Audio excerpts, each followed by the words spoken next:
Bonjour à tous et bienvenue pour cette interview star sur le thème de la confiance en soi qui fait suite aux nombreuses conférences qu'on a déjà animées sur les conférences stars, qui étaient en lien avec deux problématiques principales. La première était en lien avec la préparation mentale et celle qu'on a abordée ensuite était la confiance en soi et on a souhaité poursuivre cette thématique en, en interviewant de nombreux sportifs de haut niveau et on va commencer aujourd'hui avec l'un des sportifs qui va très bien se présenter tout à l'heure avec nous. On va présenter en deux mots un petit peu la structure Mental Fuse et pourquoi on a souhaité proposer ce type de service et le rendre accessible surtout pour tous, puisque notre volonté c'est de transmettre vraiment les pratiques qui viennent du haut niveau, surtout en cette période de crise sanitaire où on vit chacun des moments particuliers, uniques et parfois difficiles. Je pense qu'il est bien de s'inspirer de personnes qui ont vécu vraiment des hauts, des bas et qui ont une expertise qui est liée au sport et qui peut apporter beaucoup aussi à ce que vous vivez dans votre quotidien. Donc je vous présente Stevens Barclay qui va exprimer un petit peu qui il est, puis après on commencera l'interview ensemble. Steven, je te laisse la parole. Très bien, j'espère qu'on m'entend correctement. Alors, comme tu l'as dit, donc je m'appelle Stevens Barclay, j'ai 36 ans, deux enfants, papa et retraité maintenant sportif. Effectivement, j'ai été pendant plus de 10 ans en équipe de France de taekwondo et titulaire en équipe de France. J'ai été dans l'équipe olympique de taekwondo dans les moins de 68 kilos. Donc ma catégorie officielle, c'était les moins de 63 kilos. Et donc je tirais un petit peu où je combattais dans les deux catégories.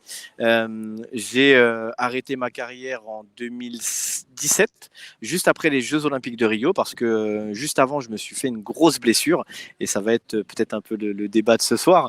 Donc, je me suis fait poser une prothèse de hanche en 2016, juste après les Jeux, suite à une malformation osseuse que j'avais depuis toujours, et qui a commencé en 2012 et que j'ai essayé de traiter jusqu'aux Jeux.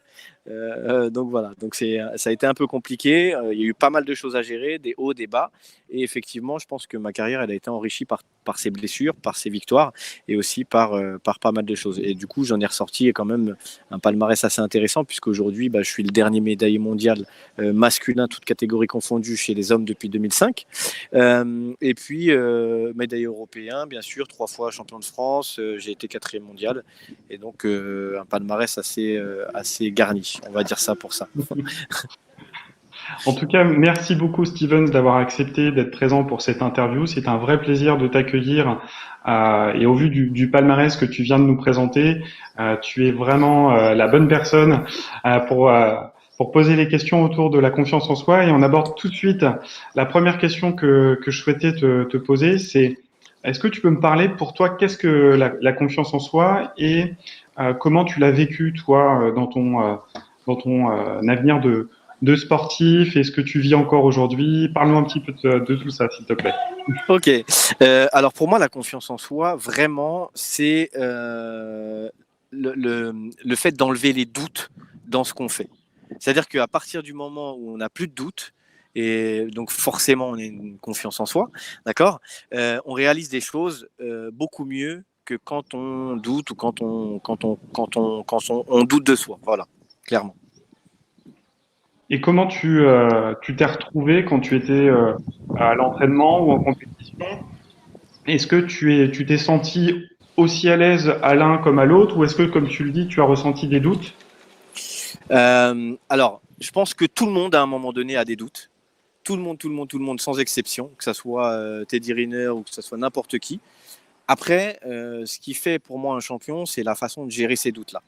Il y a des phrases qui ressortent un petit peu, qui sont un peu bateaux, mais qui pour moi reflètent vraiment l'état d'esprit d'un champion. C'est quand on dit, par exemple, on détermine pas un champion au nombre de fois qu'il tombe, mais c'est au nombre de fois qu'il se relève. Et c'est un petit peu ce genre de phrase bateau qui est véritablement impactante parce que c'est ce qui fait la différence entre un champion et un sportif de haut niveau. Et du coup, pour moi, ça a été des périodes assez compliquées qu'il a fallu gérer. Et à partir du moment où on s'y prépare, parce que bien sûr la préparation, et j'aime bien dire que la préparation parfaite prévient la pauvre performance, c'est une petite, c'est PPPPP, voilà. Du coup, ça aide à limiter le nombre d'échecs Et il y a, alors je ne sais plus si c'est un de mes sportifs que j'aime, Tiger Woods, qui disait ça, qui disait que c'est bizarre, plus il se prépare, plus il a de chance. Donc c'est un petit peu l'idée. Ça- Alors, on a été coupé, ça va revenir d'une seconde à l'autre. J'attends que Steven se reconnecte un tout petit instant. Donc, Steven, tu nous racontais, je profite de l'occasion pour tu nous parlais de Tiger Woods, qui effectivement, Tiger Woods, et je reprends un petit peu. Excuse-moi, il y a eu un petit souci de connexion. Le beau temps, je crois. Je parlais justement de Tiger Woods où tu exprimais que pour lui, il avait des phases de doute, mais qu'il s'était bien préparé pour être présent au moment de l'entraînement, mais aussi au moment des compétitions, pour arriver à une performance et être un vrai champion. Euh, pour toi, si tu devais un petit peu revoir ta carrière, est-ce que tu te considères comme un champion? Alors, en toute honnêteté et en toute transparence, je pense que j'ai eu des moments où j'ai été un champion et d'autres où je l'ai moins été. Parce que pour moi, c'est un état d'esprit. C'est pas une victoire qui fait de toi un champion. C'est un état d'esprit. Il y en a qui gagnent des médailles. Pour moi, c'est pas forcément des champions parce que pas d'entraînement, c'est juste avec le talent, c'est pas, ça arrive. Il y a des one shot de temps en temps, ils ont gagné une médaille olympique, ça peut arriver et ça peut arriver que ça se reproduise plus jamais. Je vois qu'on a été de nouveau déconnectés. C'est vrai que quand on est dans ce type d'interview, se retrouver à communiquer dans des moyens à distance, c'est vrai que c'est pas forcément l'idéal. C'est Mais on- c'est pas forcément facile. Est-ce que tu m'entends correctement? oui, je te Parce laisse que continuer, c'est parfait comme ça. D'accord, parce que ma connexion est bonne et visiblement, je sais pas, il doit y avoir un petit bug. Alors, je vais voir ce qui se passe. Donc, Ok, bah c'est pas grave. donc tu nous disais, Stevens, que par rapport à tout ça, pour toi, le champion que tu as créé, c'est qui exactement?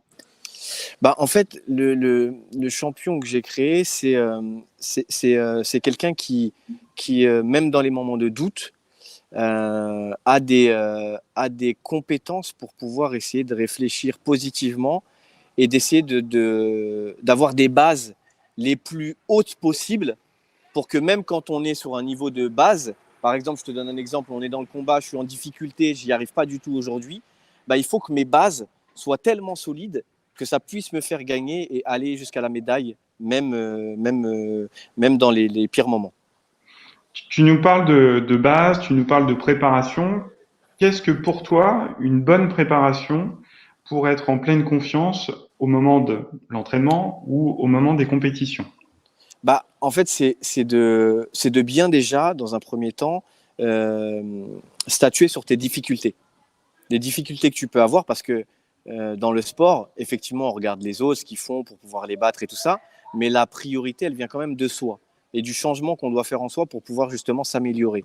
Donc du coup, c'est déjà dans un premier temps d'être bien entouré. Parce que si tu n'as pas un bon entourage sportif, un préparateur physique, un préparateur mental, un préparateur, je ne sais pas, plutôt technico-tactique, etc., c'est difficile. Tu peux y arriver, mais c'est difficile. Donc déjà, c'est d'être en relation avec les bonnes personnes. Ensuite, une fois que tu es avec ces bonnes personnes, c'est d'établir des plans d'attaque ou en tout cas des stratégies qui vont être payantes pour toi à court, moyen et long terme. Ça, c'est intéressant. Et ensuite, d'essayer d'avancer petit à petit, étape par étape, pour pouvoir arriver jusqu'au but final. Parce que la médaille olympique, c'est jamais un but c'est un but final, mais ça peut pas être un but premier quand on n'est pas numéro un mondial, par exemple. Donc, du coup, on va y aller petit à petit en mettant des pas l'un devant l'autre, d'accord. Et le pas de devant, peut-être que c'est d'avoir une meilleure concentration. Celui d'après, c'est que peut-être ma défense, elle n'est pas terrible, donc il va falloir que j'améliore ma défense quand je suis dans la garde que j'aime pas, et ainsi de suite. Et c'est d'avancer comme ça, de prendre un maximum de billes, de s'entraîner, s'entraîner, s'entraîner, et de cocher ces petites cases en disant voilà, ça c'est fait, ça je l'ai, ça c'est fait, je l'ai. Tu vois, c'est vraiment de lister Mmh. qu'est-ce qui me sépare de mon objectif. Et une fois que j'ai listé tout ça, c'est d'essayer d'incorporer dans ma boîte à outils un maximum de choses qui me font me rapprocher de cet événement. Et tout ton parcours t'amène vers la compétition. Quand tu te retrouves en compétition, que tu es médaillé, qu'est-ce que tu ressens à ce moment-là? Est-ce que tu as l'impression que c'est un accomplissement du travail que tu as fourni tout au long avec ces différentes étapes que tu as fournies, ou au contraire, c'est un ensemble qui va accompagner à la fois ta victoire et tout le chemin, toute cette construction que tu as fait avec tes équipes pour arriver à cette performance? Bah, en fait, pour moi, c'est effectivement, il y a l'euphorie, tout ça, mais c'est presque naturel, en fait. Parce que justement, il y a eu un travail qui a été fait. Et donc, du coup, pour moi, c'est logique d'avoir cette médaille à la fin. Donc, effectivement, tu as le côté, oui, je ne l'ai pas eu et j'ai la médaille maintenant. Mais tu as le côté aussi, je m'y suis préparé. Donc, je sais ce qui arrive à la fin. Si c'est vraiment bien fait, si tu y crois et si tu connais tes compétences et que tu t'es pas fixé des objectifs trop hauts, logiquement, tu tombes pas des nues quant à ta médaille. D'accord. Et une fois que tu as obtenu cette médaille, que l'euphorie est passée, comment tu trouves les ressources pour te remobiliser et de nouveau accomplir des prouesses te permettant de réussir des échéances internationales, des échéances européennes, être 3 fois champion de France? Comment fais-tu? Bah, en fait, c'est simple, c'est que à un moment donné, il faut se trouver des objectifs qui sont toujours plus hauts, parce que le but, c'est quand même d'avancer et de progresser et d'être une meilleure personne chaque jour. Donc, du coup, tu puises un petit peu dans ton staff, tu puises un petit peu dans tes envies pour savoir quelles vont être les prochaines échéances et qu'est-ce que tu auras envie de faire plus tard. Je te donne un exemple. Pour moi, la médaille mondiale que j'ai eue, effectivement, c'est une belle médaille parce qu'il n'y en a pas depuis 2005 et tu peux prendre n'importe quelle catégorie, il n'y en a pas. Donc tout le monde la considère comme une très belle médaille, etc. Moi, je le savais déjà que c'est prétentieux de dire ça, mais je savais que je la ferais. J'ai toujours été persuadé que je la ferais et pour moi, j'ai même tardé avant de la faire, pour te dire. Et pour moi, c'est aussi bien une grande réalisation que j'ai faite, parce que j'ai commencé le taekwondo très tardivement, j'ai commencé à 22 ans, donc le fait qu'il y ait des gens qui soient là depuis bien longtemps et qui ne l'aient pas fait, ça montre l'effort que j'ai fourni, le travail que j'ai fait, et en même temps la confiance en moi que j'avais. Mais en même temps, c'est pour moi un grand échec, et un des plus grands échecs de ma vie, parce que c'était que du bronze. Et pour moi, j'ai fait plus de 10 ans de haut niveau, et je me suis confronté aux meilleurs mondiaux, j'ai été pendant longtemps parmi les 3 meilleurs mondiaux. Et de ne pas avoir réalisé ça, c'est aussi quelque chose qui peut empêcher d'avancer. Et c'est toujours d'essayer de se mettre des objectifs qui vont te permettre d'avancer quand même, malgré la défaite, malgré l'échec, parce que l'échec, ça fait partie de la victoire. Il faut tomber pour pouvoir avancer. Je connais personne dans la vie, ou très peu en tout cas, qui ont commencé, je sais pas, le vélo, qui ont commencé quelque chose et qui ont réussi du premier coup. C'est très très rare. Et là, quand tu t'es mobilisé, que tu as rebondi face à ces échecs qui ne le sont pas forcément non plus, puisque tu as quand même atteint au haut niveau mondial une 3e place qui n'est pas donnée à tout le monde, de nombreux sportifs considèrent que la seule façon de se réaliser, c'est d'arriver vers la médaille d'or. Toi, tu as pu vivre ces différentes étapes, que ce soit au niveau des championnats de France, au niveau des championnats d'Europe ou même les championnats du monde. Tu as vécu la victoire et tu as aussi vécu des 3e places. Aujourd'hui, quelle serait ta plus belle victoire que tu as accomplie sur ton parcours sportif? Bah, comme je te l'ai dit, en fait, ma plus grande victoire, en fait, c'est d'être arrivé de nulle part, d'avoir fait ces médailles, d'avoir été le plus médaillé de ma génération, et d'avoir laissé mon nom dans l'histoire de mon sport. Ça, c'est ma plus grande victoire, parce que ça a toujours été mon ambition, c'est de laisser une trace de mon passage quelque part. Et du coup, de par le sport, bah, je l'ai fait. Je l'ai peut-être pas fait au niveau que je voulais. Il y a eu des blessures inattendues, il y a eu des choses qui sont arrivées, qui ne devaient pas arriver. Mais je trouve qu'avec toutes les blessures que j'ai eues, je m'en suis pas trop mal sorti. Justement, en parlant des blessures, tu évolues quand même dans dans un métier, dans un cadre, tu es un athlète qui est confronté à la blessure de façon régulière. Tu l'as évoqué tout à l'heure, tu as dû faire face à des blessures importantes. Comment tu as surmonté ces épreuves et comment tu as rebondi pour repartir, reprendre confiance en toi, te remobiliser, être motivé? Je vais te dire, il y a deux choses. Honnêtement, il y a deux choses, c'est l'entourage et ton mental. Si tu craques vite en période de blessure, quand tu auras une grosse blessure, tu craqueras vite et tu ne reviendras pas. Je pense qu'il y a plus d'un sportif qui a été mangé par sa blessure et qui n'est jamais revenu. Moi, j'ai eu 2 fois les croisés, j'ai eu ma prothèse de hanche, j'ai eu 3 jours avant les championnats du monde en Russie, je me fais une luxation ouverte de la main. Enfin, et pourtant, je suis parti quand même au championnat du monde. Après, je pense que c'est une mentalité, encore une fois. Et quand tu as un véritable but, parce que je te dis ça parce que c'est vraiment important, parce qu'il y a beaucoup de gens qui viennent et qui sont sportifs de haut niveau, mais qui n'ont pas réellement de but. Ils disent oui, si je veux une médaille. Mais, mais c'est que des mots parce qu'ils ont entendu des gens dire qu'ils voulaient une médaille. Et donc, du coup, ils s'imaginent et comment dire, ils copient un petit peu cette envie, un petit peu quand tu demandes, les gens disent oui, je veux beaucoup d'argent, pour faire quoi? Les gens, ils veulent beaucoup d'argent, ils savent même pas pourquoi faire parfois. Tu leur dis, mais pourquoi tu veux gagner de l'argent? Ils vont pas savoir te dire pourquoi. Et je pense que c'est ce qui fait toute la différence entre un champion et un sportif lambda. C'est-à-dire que le champion, il a une vision claire de son objectif et il sait pourquoi il veut faire les choses. Parce que quand tu as un vrai pourquoi, tu sais comment tu vas.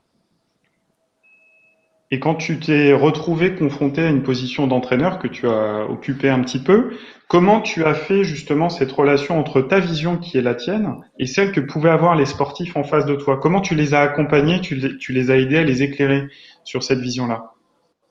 Bah en fait, de la plus simple des façons, c'est de fixer des objectifs clairs, de savoir qui ils sont, ce qu'ils veulent, et de fixer des objectifs clairs et nets qui peuvent les amener petit à petit à la médaille. Parce qu'en fait, je pense qu'un bon entraîneur, c'est ça. C'est pas quelqu'un qui sort un champion comme ça. Je pense que c'est quelqu'un qui identifie vraiment les besoins de son athlète et qui va réussir, par ses connaissances, à l'amener à puiser et à grandir sa boîte à outils ou alors de perfectionner sa boîte à outils qu'il a déjà. Si là aujourd'hui tu avais un tips à donner aux personnes qui nous écoutent, qu'est-ce que tu pourrais leur conseiller qui puisse se faire facilement et qui soit directement réalisable aujourd'hui ou demain? Alors, c'est pour moi le tips le plus impactant, c'est de clairement mettre sur un papier les réalisations qu'on souhaite faire, d'accord, et de faire un plan précis de ce qu'on veut faire. Je te dis ça pourquoi? Parce que beaucoup de gens, et moi j'en ai rencontré des tas dans le sport de haut niveau, me disent je veux faire ci, je veux faire ça, je veux faire ça, je veux faire ça. Je leur dis mais comment tu vas le faire? Tu prends 80%, voire 90%, ils ne savent pas comment ils vont faire. Et ils ne programment même pas leur plan pour réussir. Alors que pour partir en vacances, par contre, là, ils vont programmer, là, ça va être Pékin Express. Là, ils vont aller là, ils vont prendre 200 euros, ils vont dépenser 4 dollars là, ils vont reprendre là. Ça, ils savent le faire. Mais pour des réalisations de ta vie de tous les jours, la plupart des gens, et même dans la vie de lambda, la plupart des gens ne savent pas planifier leur vie. Et ça, je pense que c'est hyper important de planifier et de pas être pas être suiveur. Il faut être acteur de son projet. Peu importe ce qu'on fait, il faut être acteur de son projet. Tu en es l'exemple, hein, tu as monté ta boîte, à un moment donné, tu as pris la décision de le faire et tu n'as pas attendu des gens de le faire, tu l'as fait. Mais si tu attends les autres, à un moment donné, il n'y a rien qui va se passer. Effectivement, moi j'ai pris la décision de lancer mon entreprise parce que ça m'a paru important et j'avais une vision aussi qui était assez claire. Ma passion du sport, des valeurs de l'olympisme qui sont présentes et j'avais envie de partager ça avec toutes les personnes avec qui je travaille aujourd'hui et aussi avec toutes les personnes que je rencontre dans le cadre de mon activité. Et c'est très plaisant de continuer là-dessus et c'est pour moi une source de plaisir. Merci énormément, Stevens, d'avoir pris le temps de répondre à l'ensemble de mes questions. Ça a été pour moi un vrai plaisir d'être là avec toi et de pouvoir prendre ce temps et d'échanger autour de la confiance en soi. J'espère que tes projets se passeront au mieux pour toi. Où en es-tu d'ailleurs de tes projets? Écoute, mes projets avancent plutôt bien, le coaching sportif, les conférences et autres. Ça avance plutôt bien. On est encore sur pas mal d'angles à travailler, mais ça avance et la situation aide pas forcément, mais on arrive à trouver des choses positives dans cette situation un peu difficile. Donc j'ai envie de te dire, je suis pas à plaindre. Merci beaucoup, Stevens, pour ton impact positif sur ce que tu as pu nous apporter durant cette interview. Encore une fois, je te remercie d'avoir accepté de répondre à mes quelques questions et je pense que ça aura éclairé de nombreux sportifs et des personnes qui sont pas forcément dans le sport à comprendre comment ils peuvent eux-mêmes avoir une vision claire et prendre confiance en eux. Donc, merci beaucoup, Stevens. Pour tous ceux qui souhaitent revoir la vidéo, elle sera bien sûr disponible en replay sur l'ensemble des moyens réseaux sociaux et sur notre site internet mentalcoach.fr. Steven, je te dis à très bientôt. Merci beaucoup. Merci à vous. Passez une très bonne soirée et bon courage à tous. J'espère que vos réalisations se passeront très bien. Merci beaucoup. Prenez soin de vous. À très bientôt. Ciao. Ciao.